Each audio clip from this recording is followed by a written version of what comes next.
So Sam, as we talked in the introduction, you wear a lot of hats. At FERN, you're trying to get freelancers to write great stories connecting perhaps personal issues to environment, trying to bring environmental and ag policy issues to life. In your own book, The Home Baker's Odyssey, it seems to me that you're teaching people to bake bread, but you're using it as a platform, a way to get them engaged in, for instance, biodiversity issues. Talk a little bit of how you've sort of woven surreptitiously, perhaps, some of these headier issues into the art of baking bread. Yeah, well, I mean, the remarks that my colleagues made, and that you made in the opening, really kind of, set the frame. I mean, our organization, the Food and Agriculture, the Food and Environment Reporting Network, we focus on food, agriculture, and environmental health. And that covers a huge swath of topics. But basically, we have a really simple job, which is to find stories and put them out in the world. And we see that really as a public good, because we're increasing the knowledge and potentially leading to some outrage and action, on the part of our readers or viewers or listeners, because we produce stories for all different kinds of mediums. But it's really in the packaging of the story. I'm usually interested in biodiversity issues. The FAO yesterday came out with a report on biodiversity and wild species, and I'm sure nobody saw it. And yet, in this book that I wrote about, that focuses on bakers, grains, and bread, I used bread as a way to discuss biodiversity through taste, through the cultivars we've lost, that kind of thing. And my connection suddenly was to all these home bakers, from which I'm now getting email from, a mother in Duluth, who's talking to me about baking bread, or someone who recounts their grandmother in Italy who had her own sourdough starter, and in the book I talk about the diversity in starters. So it's how do you get into an issue? How do you engage people?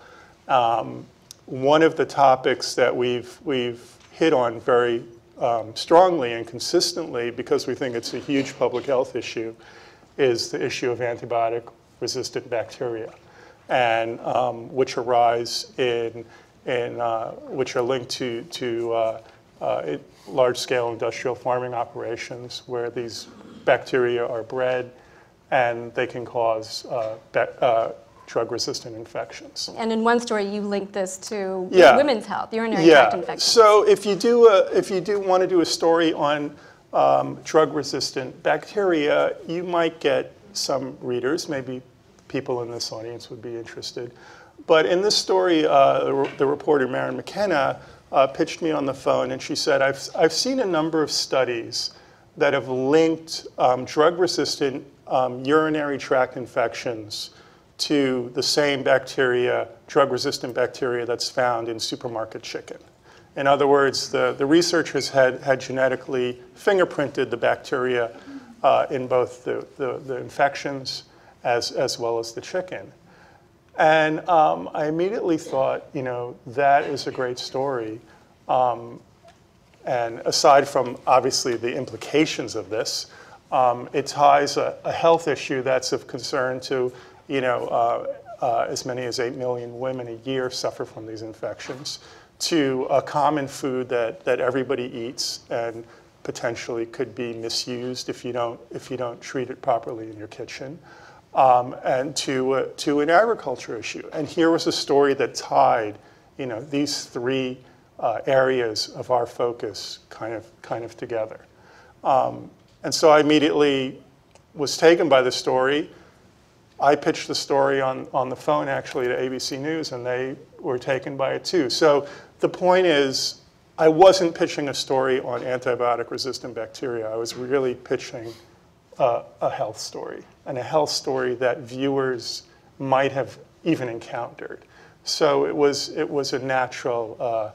It was just a natural topic, and really that's the way we try and think about our stories as what are the interests? What are the various audiences that could be touched by this story and would be interested in it? Is it just farmers?